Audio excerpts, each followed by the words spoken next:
Primero el canto de entrada es el canto de entrada, no es el canto de acompañar al sacerdote.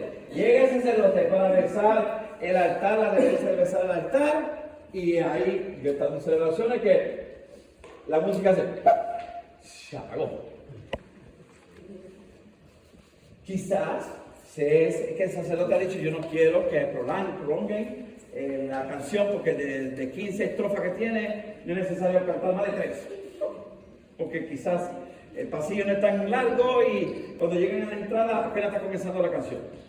El propósito de la canción de entrada, el propósito es, una vez que el pueblo está reunido, cuando avanza el sacerdote con el diácono y con los ministros, se da comienzo al canto de entrada. La finalidad de este canto es abrir la celebración, es promover la unión de quienes están congregados e introducir su espíritu en el misterio del tiempo litúrgico de la festividad. Así acompaña la procesión del sacerdote y los ministros.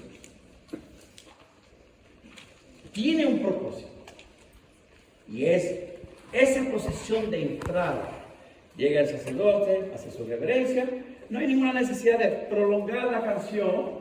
De hecho, si el sacerdote quiere, es el que manda. Pero no hay ninguna necesidad de prolongar la canción de entrada, porque la finalidad del cántico de entrada es ese. Es abrir lo que es la celebración de la Eucaristía con la procesión de entrada. ¿Okay? Porque ahora estamos en eventos en donde estamos tan entusiasmados que nos olvidamos y tenemos una orquesta con un ministerio y el sacerdote está ya desesperado por querer comenzar, y hasta que no termine las 15 estrofas no se calla. Lo que pasa es que usted cuenta que un sacerdote es santo y bueno. ¿No? No quise decir que no, porque está comiendo, pero yo he estado en celebraciones donde el sacerdote ha dicho: ya. Así, ya. Y dice, como también han interrumpido durante el tiempo de Cuaresma algún cántico y han dicho: yo no quiero ese cántico. Me cantan. Y como no se prepararon para otro, calladito, se ve más bonito. Entonces, oigan, los que están encargados de la música, sería siempre bueno que compartan con el sacerdote cuáles son las canciones escogidas, para que tengan la aprobación de él, y además también para que, por si acaso tiene alguna dinámica durante la celebración. No puedo dejar de mencionar la de este pasado domingo, porque nos emocionó mucho a mi esposa y a mí, en donde pidió al músico, era el músico el domingo, ¿no? Acá. Ok. Pidió que lo acompañara en esa oración. Muy bonito, todo sin distraer ni nada. Yo lo vi todo porque donde yo estaba sentado había que verlo todo. Yo estaba ahí como... Si yo hubiera estado en el primer piso, quizás no me hubiese dado cuenta de esa comunicación visual entre el sacerdote y la música, y el músico. Muy bonito todo, pero hay celebraciones que el sacerdote está que se mueve del altar, se mueve del presbiterio para el área de los músicos para hablarle, porque no lo entienden, no están pendientes. Todo esto es muy importante, la coordinación. Por eso yo siempre sugiero un comité de liturgia en una parroquia. Si hay necesidad, quizás si no hay ninguna necesidad, está bien, pero siempre es bueno porque así se puede coordinar mejor todas estas funciones. Esto ayuda mucho en mi parroquia. La veneración del altar, como mencioné anteriormente, ya es un saludo de parte del clero, del sacerdote y del diácono cuando se acercan al altar. Entonces, el acto penitencial, en el año número 51 de la Instrucción General de San Romano, que es el documento oficial de la celebración de la Eucaristía, es decir, después el sacerdote invita el acto penitencial que, tras una breve pausa de silencio, se lleva a cabo por medio de la fórmula de confesión general de toda la comunidad y se concluye con la absolución del sacerdote, que no obstante carece de la eficacia del sacramento de la penitencia. No, porque el Padrecito dijo que ahí está todo los pecados, ya no se nos va a acercar a la confesión, ¿verdad? Ese es el sacramento al que estamos todos llamados a acercarnos, sobre todo si nos encontramos en pecado grave. El domingo, especialmente en el tiempo pascual, y a veces puede hacerse la bendición y la expresión de agua en memoria del bautismo en vez del acostumbrado acto penitencial. Por si acaso ustedes notan que en algunas celebraciones el sacerdote, en vez de pasar a lo acostumbrado, el acto penitencial, pide para renovar el bautismo y pide a los monaguillos la aspersión de agua y camina por el templo o el diácono, ¿verdad? Entonces, todo esto tiene un propósito durante el año litúrgico que está muy conectado. Cuando nosotros vemos con cada uno de los grupos en la segunda parte del taller, vamos a poder entrar en muchos detalles porque va a tener que ver con el trabajo que usted ejerce en la celebración. El Señor ten piedad, que es parte del acto penitencial, que lo acompaña. Vamos al Gloria, en el número 53 dice: el Gloria es un himno antiquísimo, venerable, con el que la iglesia congregada en el Espíritu Santo glorifica a Dios Padre, glorifica la súplica y al Cordero. El texto de este himno no puede cambiarse por otro. Yo sé que es muy emocionante cuando lo cantamos, se nos dice a la piel y queremos cantar hasta. Una vez yo estaba cantando y la que estaba al lado mío me dijo: ¿por qué tú gritas? Y desde entonces me entró un complejo y no cantaba. Pero hay una canción que me gustaba mucho y yo sin saber lo cantaba, y luego cuando estudié y aprendí, pues ya es mejor no poner en práctica las cosas que se hacían antes de. La famosa canción Gloria, Gloria, Aleluya, ¡ay María! Yo cantaba eso que yo me creía que yo era el único en el templo. Cuando estudié dije: wow, ¿cómo es posible que durante la celebración de los creyentes se cantaba eso como gloria no está permitida? ¿Okay? Hay un gloria que no puede ser sustituido, es el gloria que es el saludo a los ángeles, a los pastores, ¿verdad? Es el acontecimiento en donde le dan a conocer que ha nacido entre nosotros el Hijo de Dios, el Rey del Universo. Es toda esta escena que nos va a llevar a nosotros. Dime, Padre. Yo ahí sí voy a ser un poquito bien barrabás, ¿verdad? Sí. La norma litúrgica es muy clara. Si en la misa hay oraciones que son incambiables. El credo, el Padre Nuestro, el Gloria, el Santo. Si el canto no dice toda la palabra tal como está en la oración, no se puede cantar. Hay muchas glorias que cantamos en la función que son cantos católicos, pero no son cantos litúrgicos. Son dos cosas muy diferentes. Como decía el profesor hace ratito, ¿no? Si usted coge la oración y el canto que usted va a cantar este domingo no coincide tal como está en la oración, ese canto no es de misa. Es igual el Santo, es igual el Cordero de Dios, es igual el Ten Piedad. Son oraciones fijas que no se pueden cambiar. Entonces sí tener presente todo, ¿no? Que no es norma del sacerdote de la parroquia. Son normas litúrgicas que son aplicables para toda la iglesia.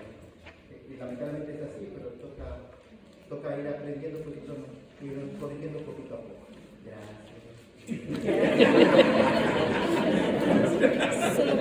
Gracias, Padre. Es cierto, por eso dije, esta gloria es extraído del saludo de los ángeles a los pastores y tiene que ser exactamente como está escrito.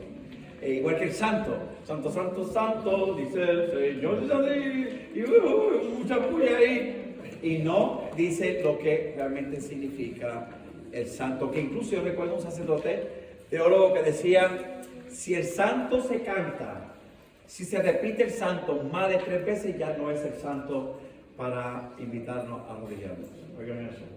Y el santo que cantan en parroquia tiene 5. Cada que cantamos esa canción me acuerdo del cura que me dio clase.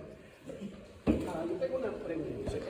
En nuestros coros que tenemos aquí, nosotros tenemos un poquito de diferencia, que nos han enseñado que cuando el Padre está en la consagración, cuando dice por Cristo, con Él y en Él, pero cantado, con Cristo, con Él y en Él, aquí Dios Padre Omnipotente, en la unidad del Espíritu Santo, su amor y toda gloria. Y entonces a nosotros nos han dicho que tenemos que cantar, pero si el Padre solo lo dice, Lo recita. tenemos que decir, entonces tenemos que decir de la misma manera y no cantar. Es un acto comunitario.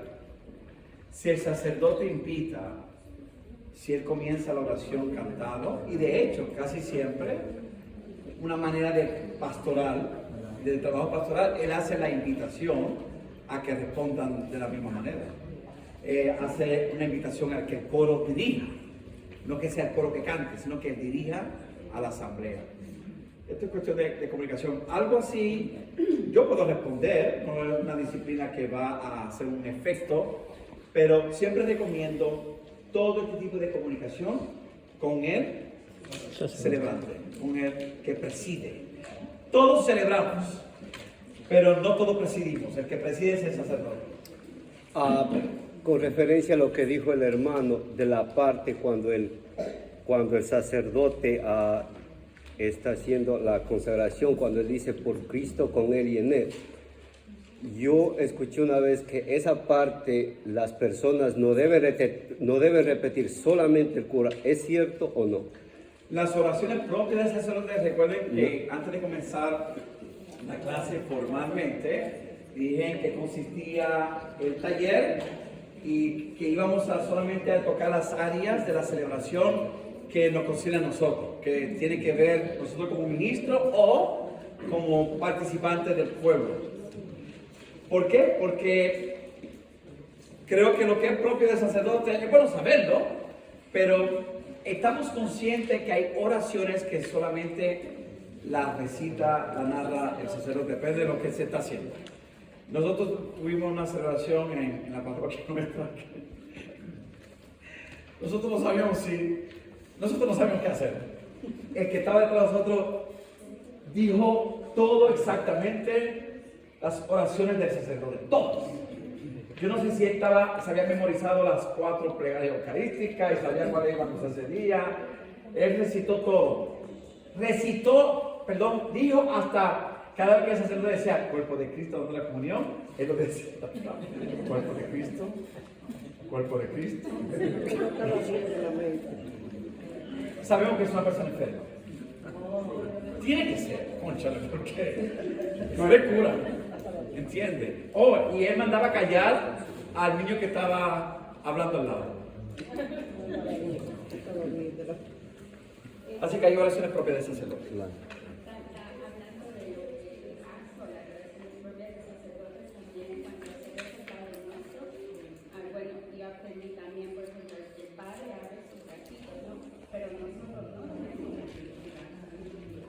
Bueno, déjeme hablar, padre. Y si estoy mal, me corrige. Acéptate la corrección. A mí me gusta siempre defender este punto porque hay quienes han dicho por ahí que no se supone que se haga. En los documentos no dice no se puede. Solo dice que en el momento del Padre Nuestro el sacerdote extiende sus manos. Pero no dice en ningún momento nadie puede extender sus manos. Padre, ¿estoy bien? Es propio del sacerdote. Es propio del sacerdote.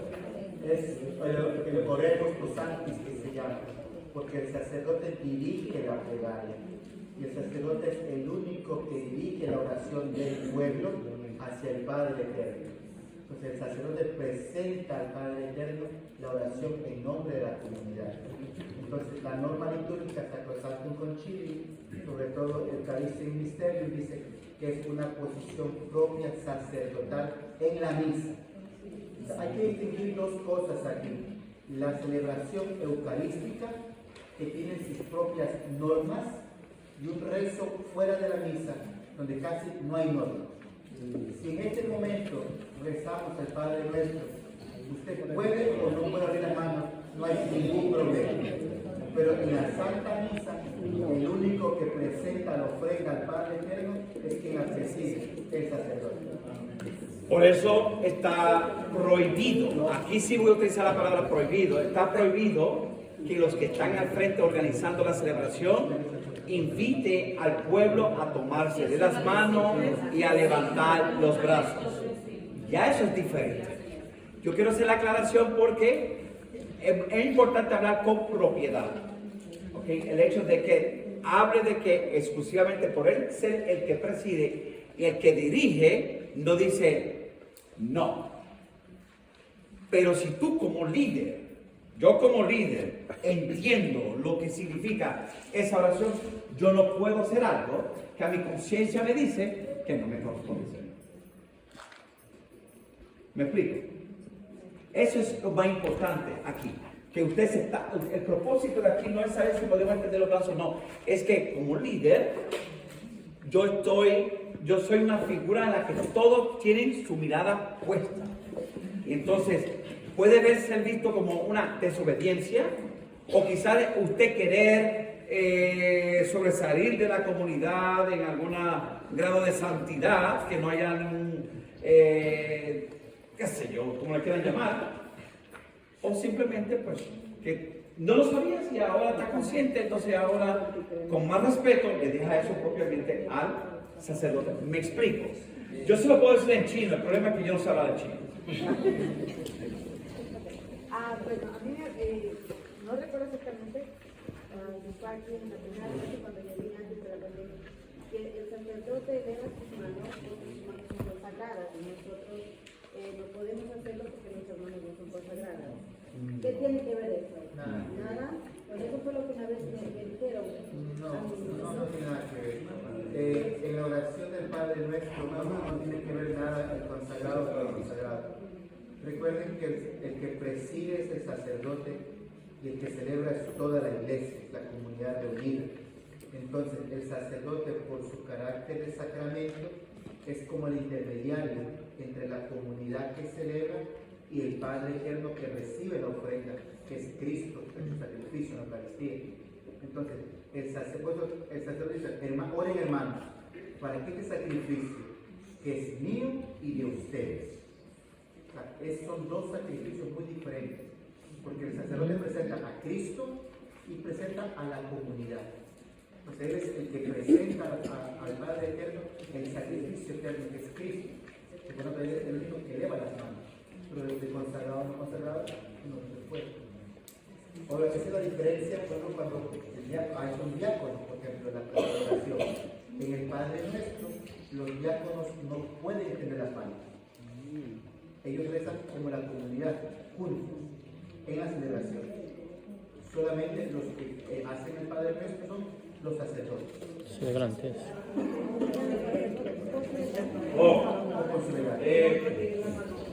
Aquí tenemos una imagen que no fue con esas intenciones, pues ya observaron algunos. El mejor era cuando en este caso el Santo Padre es el que está dirigiendo el Padre Nuestro y el resto, como vean, tiene las manos en oración. La parte de la consagración, cuando... No hemos llegado ahí, no se me adelante, porque si no comenzamos... ¿Cómo es?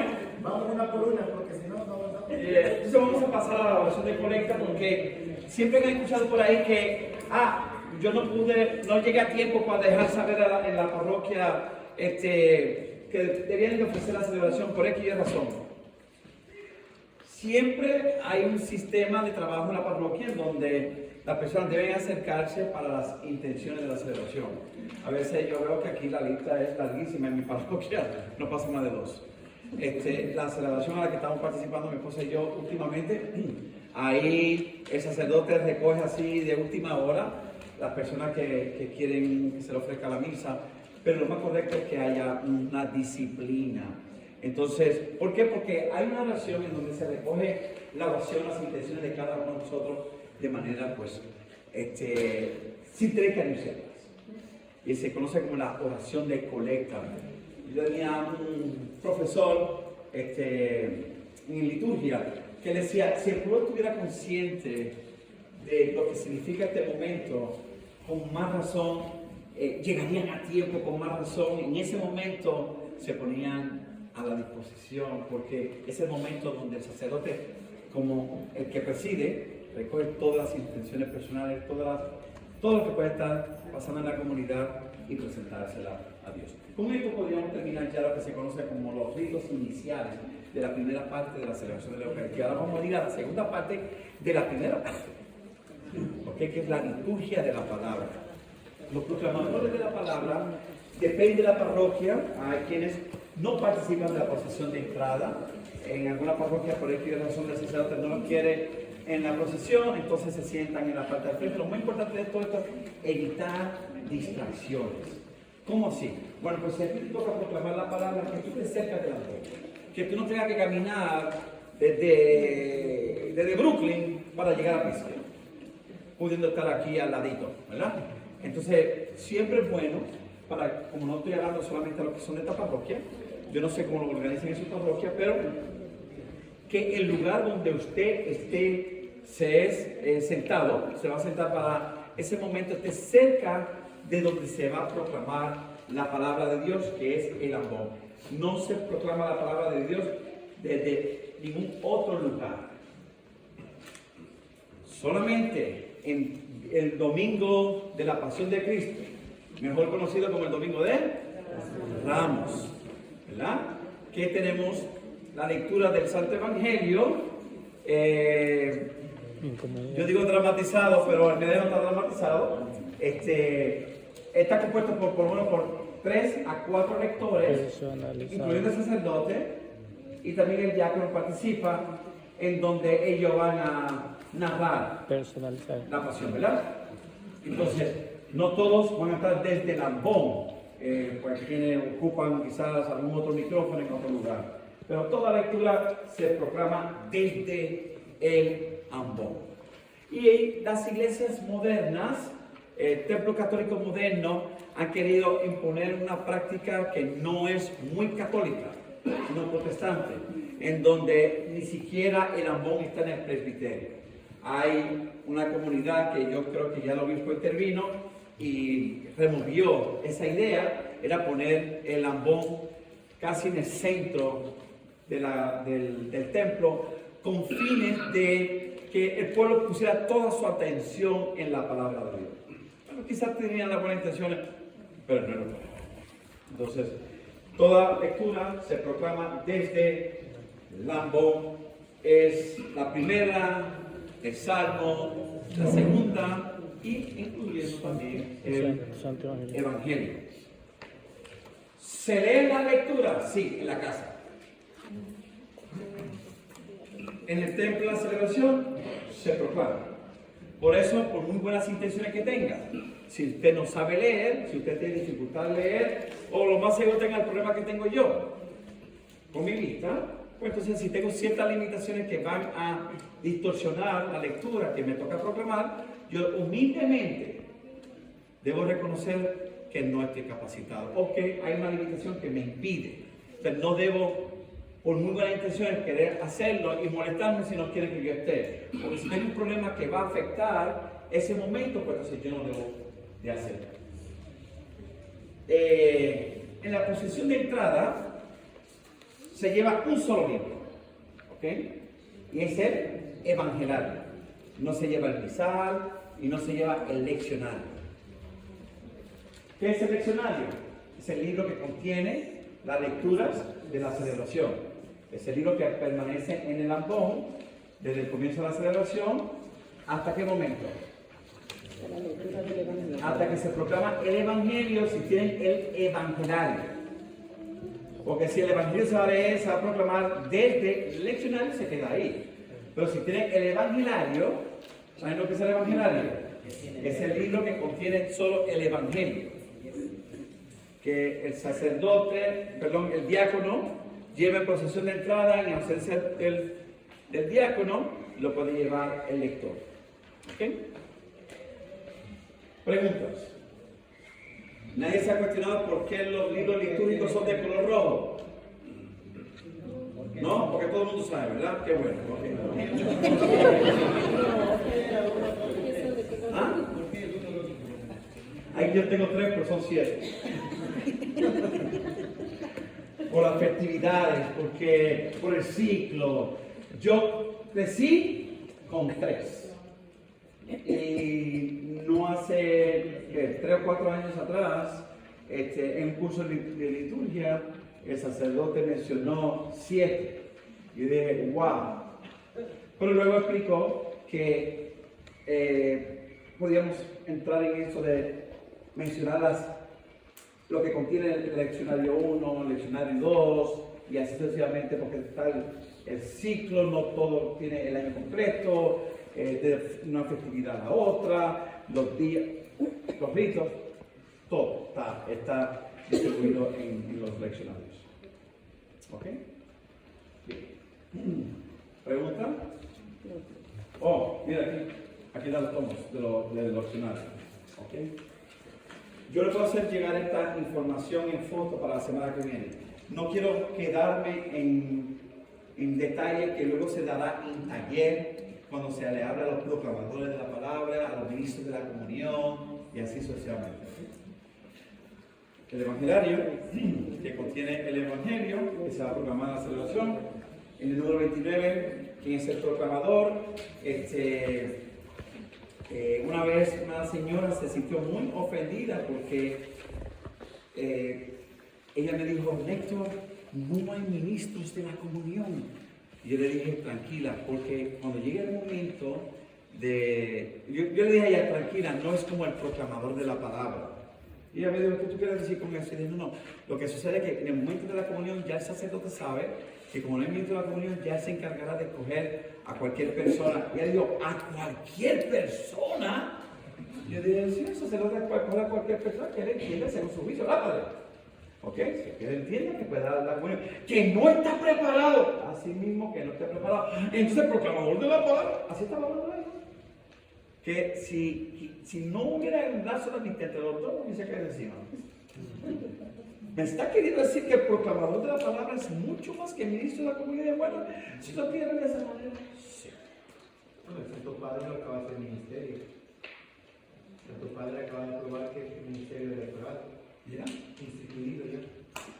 No, y no solo eso, que por mucho tiempo estábamos escuchando que el único ministro es el de la comunión. De hecho, hoy día se le llama ministro de la comunión, pero se le conocía como el ministro extraordinario de la Eucaristía.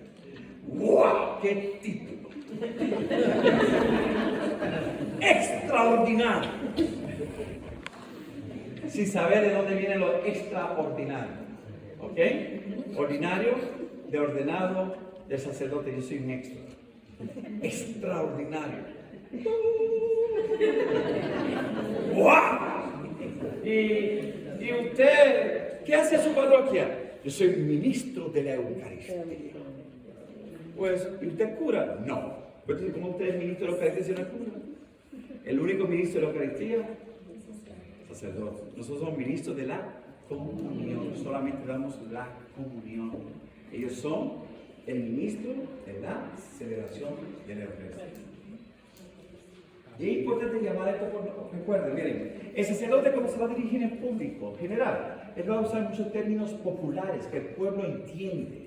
Y usted dirá, pero no nos dieron un curso, un taller, teníamos que ir casi obligados a ir en contra de nuestra voluntad, cuando yo pude quedarme en mi casa viendo la novela, tenía que tomar ese curso, y el padre está diciendo que, bueno, el padre tiene que hablar de esa manera para que el pueblo lo entienda. Pero lo más seguro, si el padre le va a hablar a ustedes, en un grupo separado le va a hablar por los términos correctos, que ustedes deben saber, que ustedes deben utilizar cuando se comunican con el resto del pueblo, para que también ellos aprendan. ¿Capiche? Ah, pues te saben italiano.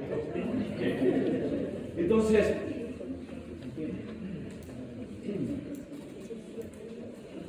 vamos a continuar aquí. Toda esta información está en el manual, ¿ok?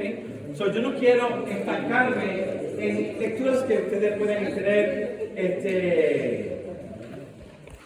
en la página 27 y 28 y ¡bingo! En la página 29 dice así, el número 47 de la Instrucción General de Iglesia Romana, en efecto, las Sagradas Escrituras son sobre todo en la proclamación litúrgica, por tanto es muy conveniente que todos los fieles estén siempre dispuestos a escuchar con gozo la palabra de Dios. Cuando es anunciado por la iglesia y llevado a la práctica, ilumina a los fieles por la actuación del Espíritu Santo y los impulsa a vivir en totalidad el misterio del Señor, puesto que la palabra de Dios es el alimento de la vida cristiana y la fuente de toda la oración de la iglesia. Número 47 de la Instrucción General del Misal Roma. La música y el culto católico, número 45, dice: la lectura de la escritura son el corazón de la liturgia de la palabra. Son el corazón. Como mencionaron algunas personas con relación a la música hace un momento atrás, cuando el que dirige la música, oye, yo no mencioné lo del salmista porque, repito, ahora un taller directamente a los diferentes ministerios, pero a mí me emociona cuando yo veo que hay un salmista. ¿Qué tiene que ver un salmista? Bueno, puede que un salmista sea parte del coro, pero resulta que ese día le toca dirigir el salmo. Y el salmo es cantado, porque hay recomendaciones de todos los documentos litúrgicos con relación a la música, donde exhorta que sea cantado, ¿verdad? Entonces, hay parroquias, celebraciones que tienen una vestimenta para distinguirse de los demás. Pero cuando yo veo que hay una entrega, es que siendo la persona que es la primera voz del coro, es el cantante, es el Camilo VI, el Julio Iglesias del grupo, pero el día que le toque el salmo, ese día se retira, ya no es la primera voz para el resto de la celebración, solamente exclusivamente para el salmo. ¿Por qué? Porque ese día eres el salmista. Cuando yo veo esa actitud, que siendo un buen cantante, pero como ese día te tocó ser el salmo, te retira y dejas al resto del grupo cantar las demás canciones y digo, wow, a mí me roba el corazón. Pero cuando yo veo a estos cantantes así que dicen, no, que si no canto yo no canto nada. Es más, voy a cantar la música, voy a cambiar la música para que nadie me siga. Yo le decía a mi esposa, qué lindo se ve cuando una persona copia la canción de otro y la canta igualito, pero no le cambia ciertas letras, ciertas palabritas, ¿para qué? Para que tú cuando estés cantando con ellos te enseñes de edad y dices, oh, casi no me la sé. Y lo dejas solito para que ellos ahí estén usando, ¿verdad? Una lucha. Había un cantante muchos años atrás que cantaba así como el santo. Entonces, cuando tú cantabas, querías cantar como él, para mí que tenía frío. Ya tú sabes que ese tipo de personas no quiere que tú cantes con él. Dentro de la celebración, la actitud debe ser diferente. Tú estás para dirigir los cánticos. Y cuando tú ves que una persona que le toca hacer el salmo, ese día, echa un pie para atrás, reconoce la función del salmista durante la celebración. Con eso, realmente, si usted ha pecado haciendo otra cosa, yo lo perdono. Vale, no estoy hablando de la confesión. Continuamos entonces. El evangelario siempre descansa sobre el altar, y del altar es llevado al ambón por parte del diácono, por parte del sacerdote. Hay sacerdotes que prefieren que el evangelario sea llevado directamente al ambón, para evitar, pues, cuando se pone sobre el altar, hay quienes les gusta que lo pongan paradito. Y entonces, ¿qué pasa? Que no se queda paradito, esto empieza. Y vuelve otra vez. Entonces parece, ¿sabes qué? Bueno, yo me encargo de padre. Para evitar distracciones, porque lo que estamos haciendo es llamando la atención. Ya la gente no tiene los ojos puestos en los temas importantes, sino lo que estamos haciendo nosotros. Miren, tú puedes tener las buenas intenciones.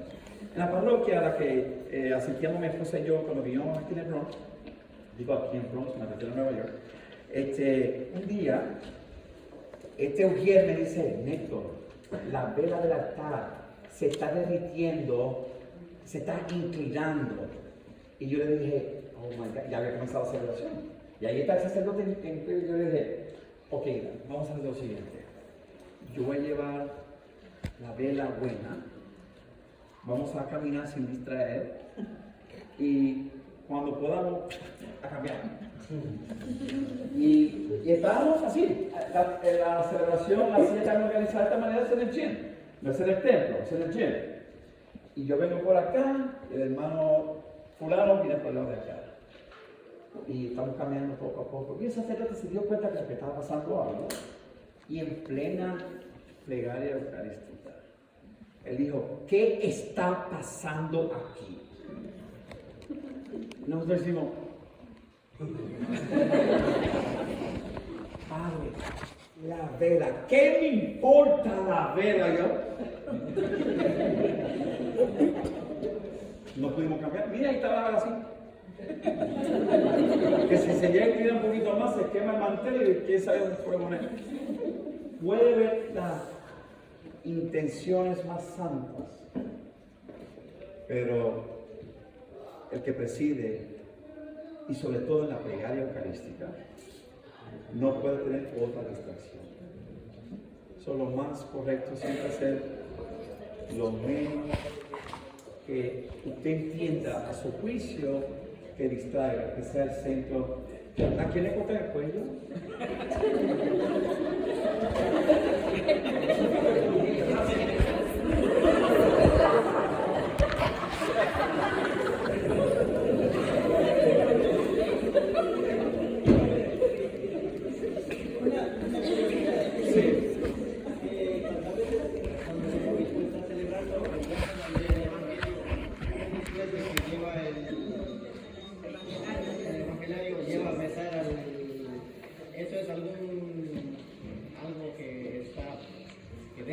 Cuando el diácono lee el evangelio, que él después lleva el evangelio a que bese lo mismo, a que le dé un beso al evangelio.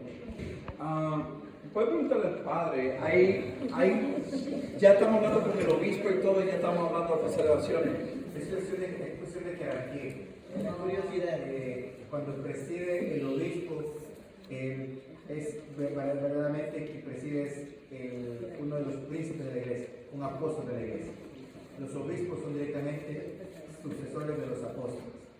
Entonces, tiene la supremacía, no se puede ser el evangelio del diácono porque tiene la supremacía el apóstol, en este caso el obispo. Entonces, el diácono no lo puede reverenciar, sino que es el celebrante principal, que es solo el obispo. Es diferente cuando es el sacerdote. El sacerdote no es sucesor de los apóstoles. Tú observaste en clase anoche que estando el diácono y el padre juntos, aquí le pedí que echara la bendición final al padre. Pidieron perder eso al diácono, ¿verdad? No es la liturgia, pero es una manera de conocer La jerarquía. Si hay un diácono presente y me toca cerrar el evento con una oración, pues lo más correcto es dejar esa parte al diácono. A menos que el diácono sea el que lo delegue en uno porque por alguna razón no lo quiera hacer, ¿verdad? Pero siempre reconocer lo que es dentro de la liturgia tiene su función litúrgica. Bueno, después de las lecturas viene la profesión de fe y entonces con esto culminaríamos lo que es la primera parte de la celebración de la Eucaristía y entonces ya el proclamador, ya le ha tocado proclamar la palabra, lo ha hecho con toda la reverencia, lo ha hecho con toda la devoción, se ha sentado en el lugar que le corresponde, ha hecho la reverencia correcta.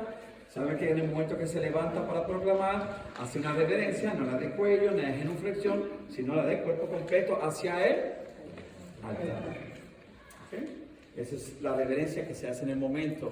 Yo fui a una parroquia de un curso donde a mí me dijeron, el diácono nos preparó a nosotros para que le hiciéramos la reverencia a él. ¿Ustedes entendieron mal? No. Oigan, el diácono estaba presente en el curso, yo lo mencioné. Y él alzó la mano y él dijo, profesor, con todo el diácono es una persona que yo lo conozco antes de ser diácono. Yo tenía muchos años de haber conocido a él. Y él me dijo, a mí me enseñaron en el seminario que la reverencia se hace al diácono. Y yo dije, ¡oh, wow! ¿Ah? El entrenamiento que le dieron a él. Porque yo dije, no, eso no es así, pero luego se le tomó la atención al sacerdote y corrigió eso. El sacerdote no se había dado cuenta que estaba haciendo la reverencia al diácono, no al altar. Okay. Así que es al altar, es al diácono. Bueno, número 69, y comenzamos con la oración universal. Número 69, la instrucción general del misal romano. Van las peticiones, hay un orden a seguir para una manera disciplinada llevar al pueblo a concientizarlo el deber nuestro como cristianos, porque debemos de orar, sobre todo en la comunidad.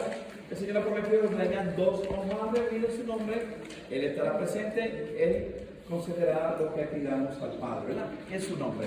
Entonces, ¿por qué no pedir por lo mismo? Claro que si el padre dice, ahora si ustedes quieren expresar en silencio sus intenciones personales, pues no podemos hacer, pero cuando es la oración de los fieles, la oración universal, pues hay una oración en la que todos vamos a responder, todos de la misma manera como comunidad. Comenzamos la liturgia de la Eucaristía y la preparación de ofrendas. Dime, reverendo, padre. Esto es pan dulce para mí. No, esto es disfrutando. Oración de los fieles. Eso es algo que hacemos, que sí nos toca corregir aquí en la atención, porque la iglesia, sobre todo en número 70, desde la institución grande del romano, establece que tiene que haber 4 peticiones en toda oración de los fieles que no se pueden cambiar. O sea, podemos poner 4 o 5 intenciones, lo que hay, pero hay 4 que no se pueden sacar, que hay que orarlas todos los días. Y son las que están ahí. La primera, por las necesidades de la iglesia. La segunda, por los que gobiernan y por la salvación del mundo. La tercera, por los que sufren cualquier dificultad. Y la cuarta, por la comunidad local. Esas 4 intenciones tienen que estar presentes en todos los fieles. Eso de orar, porque pedimos por los muertitos, eso es opcional. Pedimos por las vidas purgatorias, eso es opcional. Pedimos por el terremoto, eso es opcional. Pero esas 4 intenciones son palabras de Dios. No pueden fallar en cualquier hora. Página 36 del manual. Gracias, padre. Por si acaso le toca a un celebrante, al que preside, añadir otras intenciones, como digo, son opcionales. Yo he tenido estudiantes que me han traído a mi atención que el sacerdote prefiere que todas las intenciones sean de la comunidad. La verdad que yo no sé, yo no he estado presente en la celebración para hacer esa observación y incluso preguntar al sacerdote por qué. Pero sí me han dicho, el sacerdote quiere que sea de la comunidad. Y yo pregunté a uno de los ministros y ella dice, porque la parroquia fulana, San Francisco de Nueva York, es una parroquia única. Yo creía que éramos católicos. Ahora resulta que hay una parroquia que sobresale para las demás. Entonces, hay falta de conciencia entre los ministros y los sacerdotes también. Con todo respeto, padre, usted tiene que estar de acuerdo conmigo. Quizás no está, porque y si no está, no se sienta mal. Yo sé cómo sentir mal, pero yo he hablado con sacerdotes, no que tienen 5 o 6 años de ordenado, tienen hasta 20 años de ordenado y hemos estado en calor de liturgia donde yo tengo todas las intenciones de aprender y me llevo la gran decepción. Pero, como dicen por ahí, y como dice mi madre, ellos no son perfectos, ¿verdad? Entonces, pues hay que orar por ellos también.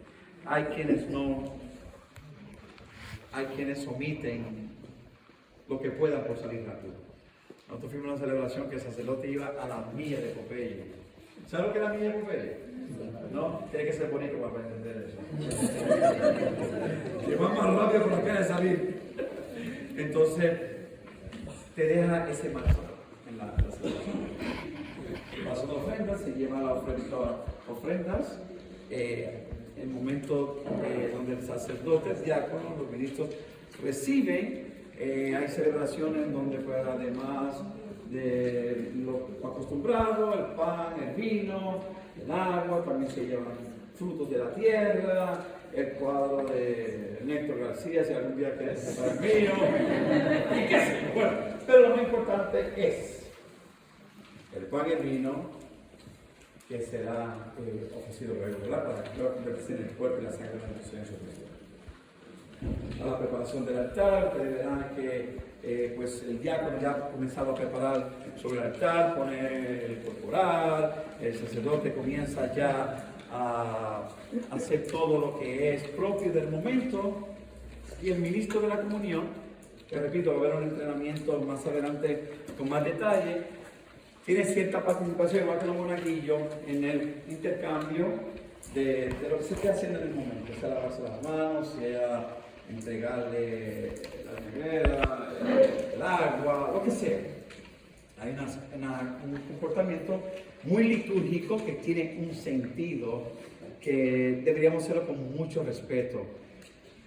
Yo he observado que hay parroquias que eso es sagrado, esa escena, como hay otra que parece que no tiene como ninguna importancia. Entonces, mientras más considerados obtengamos de momento, lo vamos a hacer con mucha reverencia. Hay parroquias que no va la colecta, el dinero, junto con la ofrenda, y se sacerdote que dice, ¿saben qué? Yo no quiero que me la traigan, porque eso da la impresión de que están comprando la celebración. ¿Saben qué? Va a haber un ministro que en la parte de atrás lo ponen todo en unas fundas especiales que hay, porque ustedes saben que hay manos por ahí que colectan. ¿Okay? Colectan la colecta. Entonces hay una persona encargada y sin distracción se desaparece para ser depositado.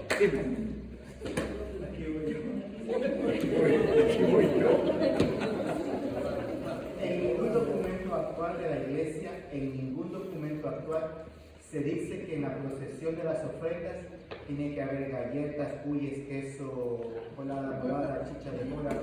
Eso no está permitido. Eso es algo cultural que sobre todo viene de los países latinoamericanos, pero litúrgicamente eso no está permitido. Los únicos dones que se tienen que presentar son aquellos que van a convertirse en el cuerpo y en la sangre de Cristo. Es decir, un pan, una botella de vino, un cáliz y las hostias. El resto es cosas que ustedes y yo y otros padrecitos nos hemos inventado para que la gente se sienta contenta e identificada con la liturgia, cosa que no está permitida. Ahora, hubo un favor grande a los grupos, ahora que ya saben eso, pues de la manera más caritativa les pedimos que se abstengan a lo que dicen los libros: pan y vino, hostias y cáliz. Ni el agua se presenta, porque el agua no es parte de la presentación. Entonces, pan y vino. Y oigan, ahí no está permitido en aquellas celebraciones que se acostumbran a hacer eso, que no es correcto, ponerlo sobre el altar. Yo he visto eso. Se supone que no se haga. Padre, lo que acaba de padre decir es, usted como organizador de cualquier evento, de cualquier grupo al que usted pertenece a la iglesia, si le toca en su actividad tener la celebración de la Eucaristía, ya a conciencia sabe lo que debe de ir en la procesión. Que si la Virgen de la Providencia y resulta que hay que llevar allá la piña de lotus, que se ponen tapas de tomate. Eso es un fruto de la tierra, eso no tiene que ser parte en la procesión. Pero es que la Virgen de la Providencia, estoy hablando de la Virgen, la patrona de nuestro país, ¿verdad? Usted sabe a que a usted le corresponde, usted sabe lo que está acostumbrado. No es parte de la celebración de la liturgia. Sí, padre, bueno, a los dos y para No, al padre, pero- se va a regañar al padre. No, lo que sucede es que eso es lo que exactamente pasa, especialmente en las celebraciones de las devociones, que cuando se lleva las ofrendas, no solo se lleva el pan, el agua y el pan, el vino y el pan, sino que también se hace la ofrenda de algodón, la ofrenda de esto. Bueno, muchas veces, En las devociones cuando hay yo hablo en celebración. el caso de la Asunción, ¿no? A muchas de las devociones se les permite eso, porque a veces vivimos como seres humanos, somos muy receptivos. Entonces, no es que ya hace 12 años venimos con la tradición, no, es una tradición suya, no de la iglesia. Entonces, para evitar resentimientos tontos, malos entendidos, se permite que se sigan haciendo el mismo error. Pero ya que ahora estamos hablando de ese tema, pues esperamos que entre todos aprendamos que vaya a haber resentimientos entre todos. Es lo mismo que la colecta. La colecta como tal no es parte de la celebración eucarística. Por lo tanto, no se debe presentar al altar. En la Asunción ya hemos quitado pues como esa, por lo menos a mí me molesta, porque el sacerdote tiene que esperar que los niñitos o la gente suba con la canastita y eso distrae. por lo menos a mí me distrae. Entonces, de ahí que la mayoría de las misas, casi todas, pues todavía hay una o dos misas que siguen haciendo lo mismo.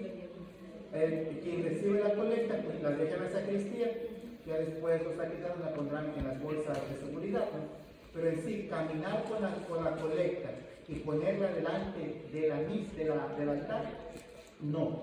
Porque dice la gente, oh, que esa es mi ofrenda al Señor. No, tu ofrenda al Señor es levantemos el corazón. Esa es la ofrenda. No es el dinero que te pone, por si acaso. Como mencioné antes, así que eso va a quedar a discreción a una celebración que nosotros vamos a Rochester, Nueva York. El momento de la colecta no van llevando la canasta. La persona, si quiere, se levanta y lleva su colecta, su ofrenda a un buzón que hay. Nosotros acostumbramos, yo veo eso innecesario. Ese es mi juicio. Yo lo llevo, cuando finaliza la celebración, hoy lo deposito, porque para que yo camine hasta allá, cuando no es, yo estoy consciente que esa no es parte de la celebración. Entonces, dime. Una preguntita para padre. Pues padre, no diga eso.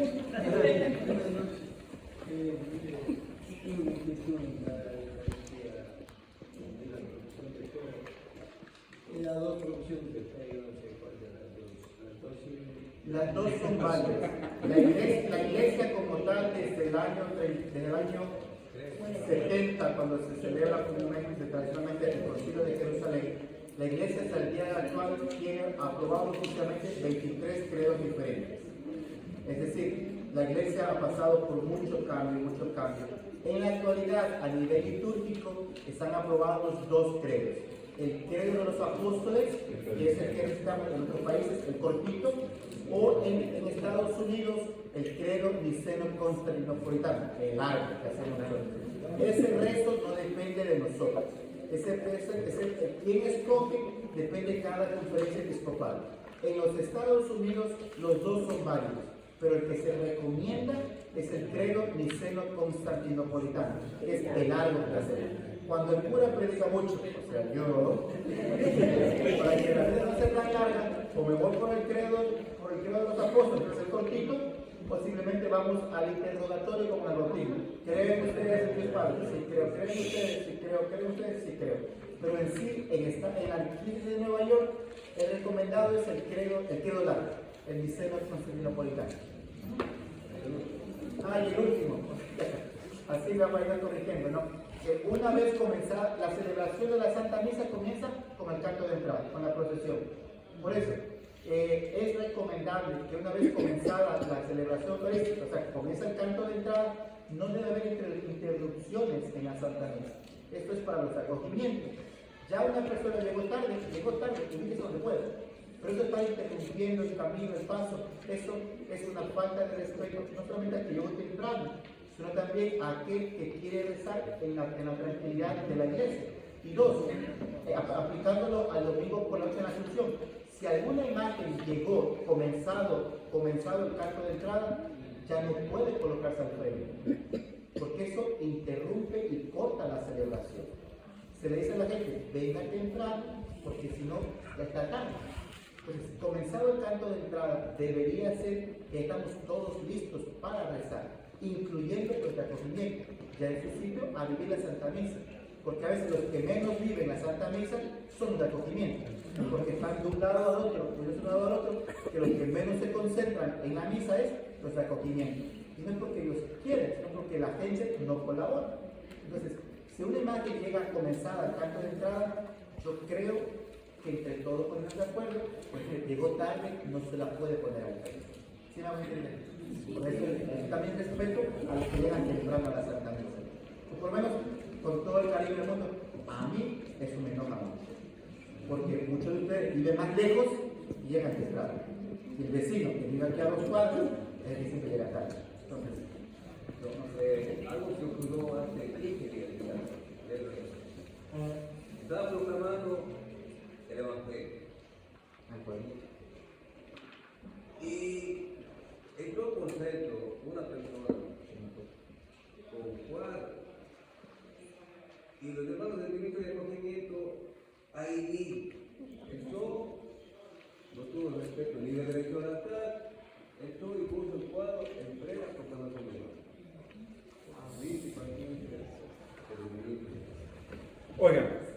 Hace un momento atrás, cuando estábamos hablando de la proclamación de la palabra, yo le expliqué la importancia que tenía de no invadir lo que era la nave central, ¿recuerdan?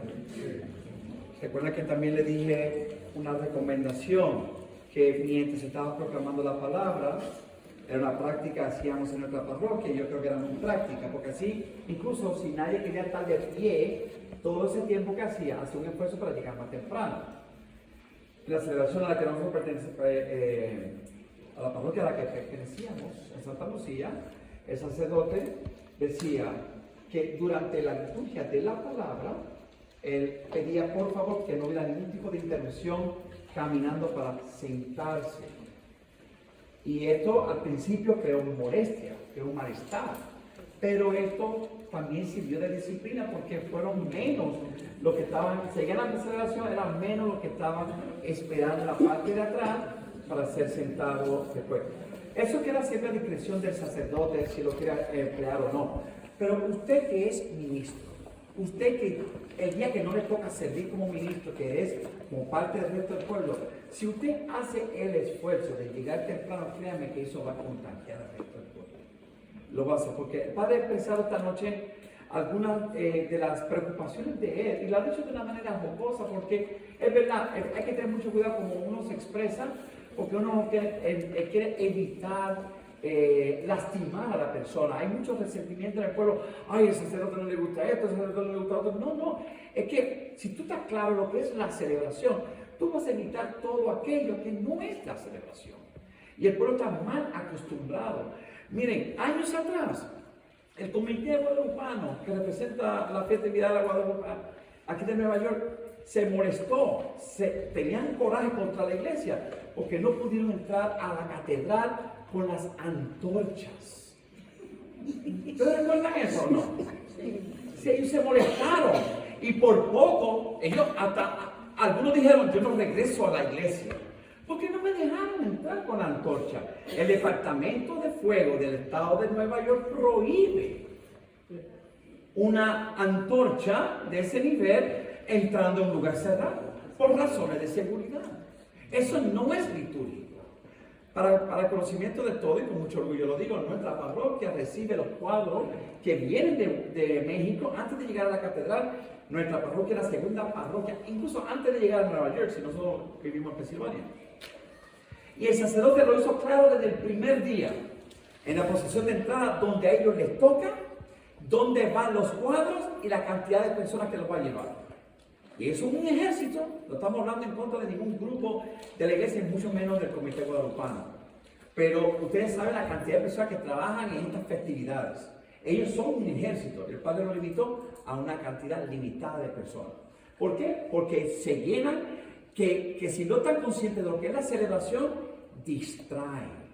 Y el Padre acaba de expresar, igual que el diácono, unos ejemplos en donde ellos se han sentido incómodos, y ellos nunca lo han dicho en la celebración, ellos nunca han llamado la atención.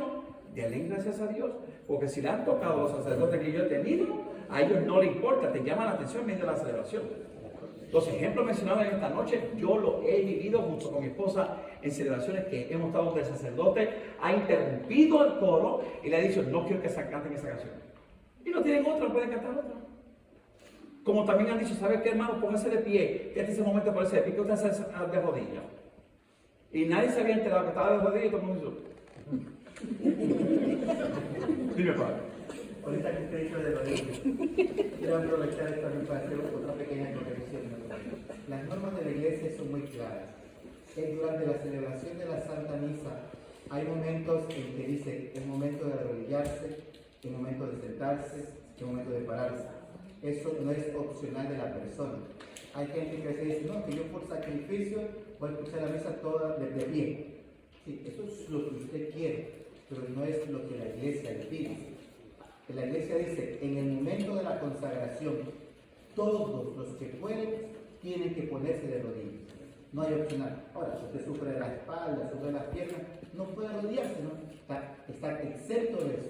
Pero si usted puede arrodillarse, tiene que arrodillarse. En el momento del Padre Nuestro, por el momento del Padre Nuestro, a veces hay gente que lo reza de rodillas. No, el Padre Nuestro se reza de pie. O sea, usted de rodillas podrá hacer lo que usted quiera afuera, pero en el momento de la celebración eucarística hay normas ya preestablecidas que no son up to you, son propias de la iglesia y que yo no las puedo cambiar. Misterio de Iglesia de Eucaristía dice, a nadie, comenzando por el Papa, a nadie se le está permitido agregar, modificar, cambiar o anular algo de lo que está ya preestablecido para la celebración de la Santa Misa. Es decir, si la iglesia dice, ahora hay que pararse, hay que pararse. Ahora hay que arrodillarse, hay que arrodillarse. En los Estados Unidos, que es diferente al Ecuador, en los Estados Unidos hay dos momentos de arrodillarse que son obligatorios. Cuando comienza la plegaria eucarística, es decir, enseguida del santo, hay que arrodillarse hasta el gran amén. Por Cristo, con Él y en Él, amén. Ahí nos ponemos de pie. Y la segunda es después del Cordero. Después del Cordero de Dios. No durante ni antes del Cordero de Dios. Danos la paz. Una pausa, ahí nos arrodillamos. Porque el Cordero de Dios tiene que ser de pie. Son los dos momentos en la conferencia episcopal de los Estados Unidos es muy claro. A no ser que usted, por cuestiones de salud o físicas, o el piso está con lodo, no puede arrodillarse, ahí. Pero cuando usted pueda y quiera, hay que arrodillarse. Padre, si no se pueden arrodillar, ¿qué se hace? ¿Se quedan parados o sentados? La norma no lo establece. Los libros en sí dicen de pie. No dicen sentados. Se pueden quedar como están. Y la posición anterior es de pie. Oigan, contigo vamos a comenzar la próxima clase porque tenías una pregunta relacionada a la consagración en ese momento. Ya estamos entrando lo que es la segunda parte de la celebración, pero te voy a hacer la mano para hacer una pregunta. Y el diácono te dejo hablar. Mentira, no. Un comentario respecto acerca de los que sirven dentro de la iglesia, no pasando de los bispos y de la diócesis, que a veces los sugieres, los que están alrededor ayudando, hacen algo y cuando otra persona lo dice, lo hace, viene y dice, oh, pero ¿por qué usted no hace eso? La otra persona sí me ayuda, la otra persona, es como por ejemplo lo que usted dice, al no pasar con las, interrumpir el camino de la nave, llevando las imágenes, los cuadros, pero si no mujer lo hace, vienen a otra misa y lo hacen y luego lo atacan al otro porque no lo merece. Porque yo por ejemplo, o él sí ayuda, él sí lo hace. Esto depende de la uniformidad. Cada grupo de acogimiento tiene un líder, un coordinador. Esto también estamos fallando nosotros y deberíamos con el diácono de vez en cuando juntarnos con las cabezas de cada grupo de acogimiento para estar de la misma manera. Porque a veces, como ejemplo, a veces a la hora, aquí en la función, por ejemplo, a la hora de coger la colecta, a mí, por ejemplo, a mí me desagrada, pero yo como sé que me desagrada que cojan la colecta de espalda. Yo no le encuentro sentido. Pero para mí tiene más sentido ir de frente a la gente, ¿no? O deberíamos aplicar la uniformidad, o sea, de tal manera que todos los grupos sigamos las mismas directrices, para que ni el uno ni el otro sea mejor o sea peor. Eso sí es una falta de comunicación nuestra, más que de los acogimientos, es más de la coordinación arriba. Yo recuerdo, los acogimientos harán lo que el padre o el diácono como que hagan. No es culpa de los acogimientos, sino de las cabecillas, como que por establecer ciertas normas para que todos estemos de acuerdo. Ok, permiso. Ya estaba. Sí, me parece muy bien lo que dice el padre Esteban, que es encontrarle la gran importancia al Santísimo y hacer como estamos recorriendo la colecta siempre así, sin nunca darle las palabras. Mentira. Yo les concuerdo con eso. Para mí, lo más, perdón por la palabra que va a usar, el factor más ridículo que existe en la iglesia es eso. Que si yo le doy la espalda al Santísimo, estoy dando la espalda a Dios. Eso es lo más ridículo que hay en el mundo. No el comentario, sino la idea. Dios no se ofende porque yo coja la colecta de espalda. Eso no tiene nada que ver con la ofensa a Dios. Lo que a Dios le ofende no es como usted coge la colecta. Lo que a Dios le ofende es su vida de pecado. Eso le ofende al Señor. Mucho más de que yo como coja la colecta. Yo coja la colecta de frente o de espalda, eso a Dios ni le quita la mano.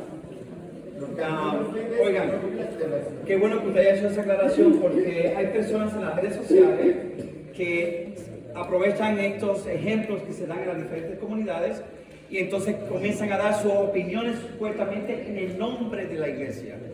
Yo lo que pasa es que el curso no es para hablar de ninguna de estas personas que están en estas diferentes plataformas, pero he dicho a mis estudiantes, tengan cuidado sobre todo con lo que corre por Facebook, en Instagram, que comienzan por ahí a crear esa fuerza,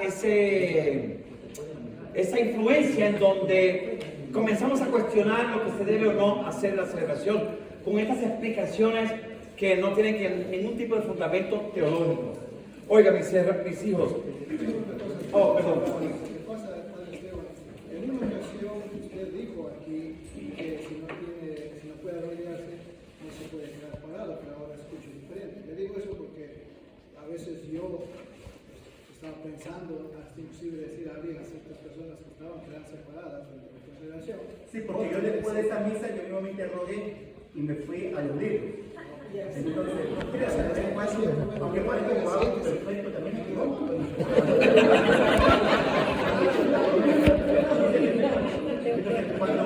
Cuando uno a veces pega sus escuadras, pues lo que decía el doctor Alonso, siempre es bueno tener 3 libros litúrgicos a mano.